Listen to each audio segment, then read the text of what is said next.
नमस्कार दोस्तों, इस खास प्रस्तुति में आपका बहुत बहुत स्वागत है। आज हम जिस विषय पर बात करने वाले हैं वो सच में बेहद खूबसूरत और दिल को छू लेने वाला है। भगवान कृष्ण की एक बहुत ही प्यारी सी लीला।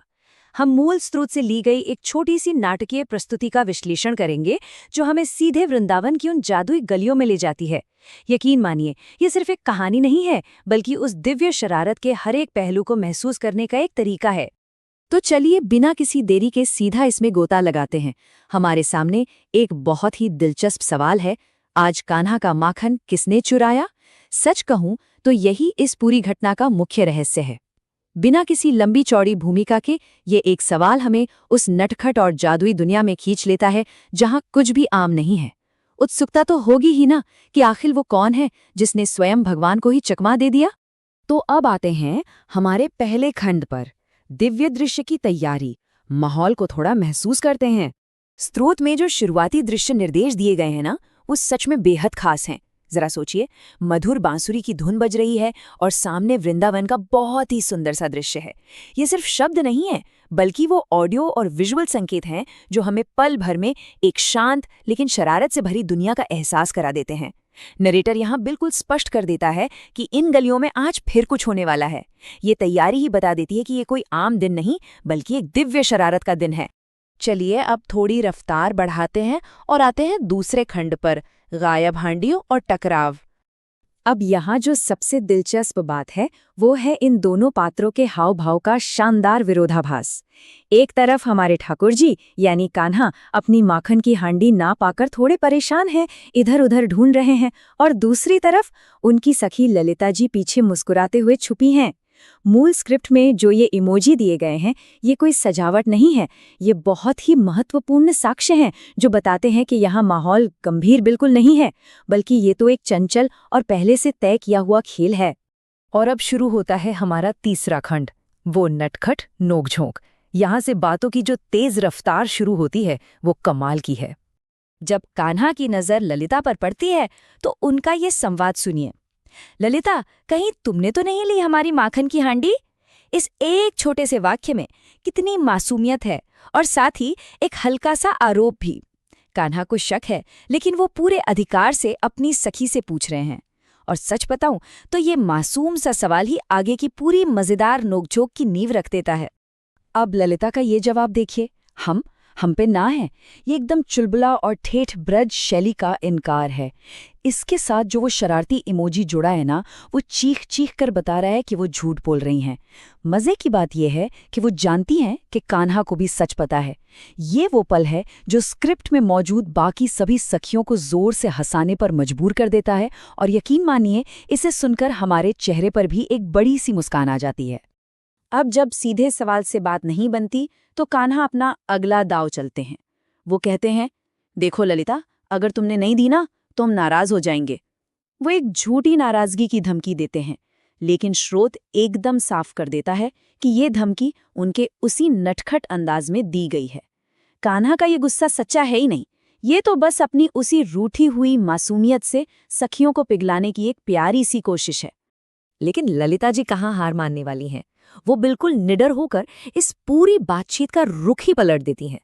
नाराजगी से डरने के बजाय वो उल्टा कान्हा से ही सौदा करने लगती हैं। अरे नाराज क्यों होते हो कान्हा? पहले बताओ, हमें क्या दोगे बदले में? ललिता के चेहरे का ये स्मर्क इमोजी देखिए, ये उनके पूरे आत्मविश्वास को दिखा रहा है। वो अच्छे से जानती हैं कि इस खेल में अभी पलड़ा उनका ही भारी है। और ठीक इसी मोड़ पर कहानी में आता है एक नया बदलाव। खंड 4, राधा जी का मीठा हस्तक्षेप। यहाँ से पूरी स्थिति ही बदल जाती है। जी हाँ, राधा जी का प्रवेश होता है। वो बहुत ही भोलेपन और एक हल्की सी मुस्कान के साथ आती हैं और आते ही सीधे कान्हा की इस प्यारी सी हार पर चुटकी लेती हैं। अरे कान्हा, आप फिर सखियों से हार गए क्या? उनका ये कहना कि आप फिर हार गए, ये साफ दिखाता है कि ऐसा पहली बार नहीं हुआ है।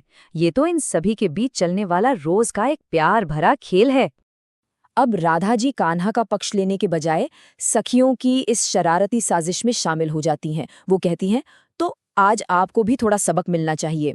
इस संवाद के साथ वो ये पक्का कर देती हैं कि आज तो कान्हा को एक छोटा सा सबक सीखना ही पड़ेगा।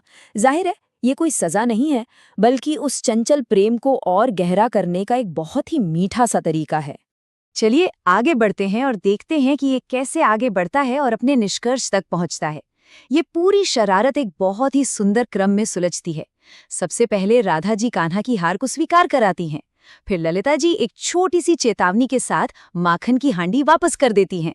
और अंत में सबसे खूबसूरत बात होती है।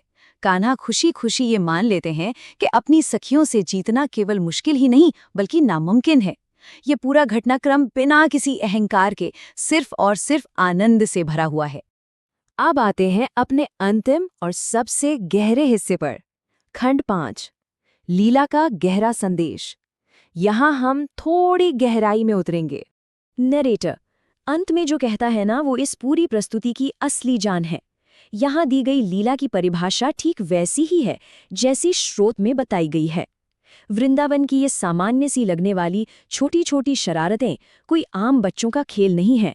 जब इनमें भगवान और उनके भक्तों का निस्वार्थ प्रेम जुड़ जाता है तो यही शरारतें एक प्यारी और दिव्य लीला में बदल जाती हैं। ये सिर्फ माखन की चोरी नहीं थी, ये तो भक्तों के साथ भगवान के जुड़ने का, उनके संवाद का एक बहुत ही प्यारा तरीका था। ये संदेश सच में इतना प्रासंगिक और आनंद देने वाला है कि मूल स्रोत के रचनाकार चाहते हैं कि ये खुशी ज़्यादा से ज़्यादा लोगों तक पहुंचे। इसीलिए अंत में ये कॉल टू एक्शन दिया गया है, चैनल को सब्सक्राइब करना, लाइक करना और शेयर करना।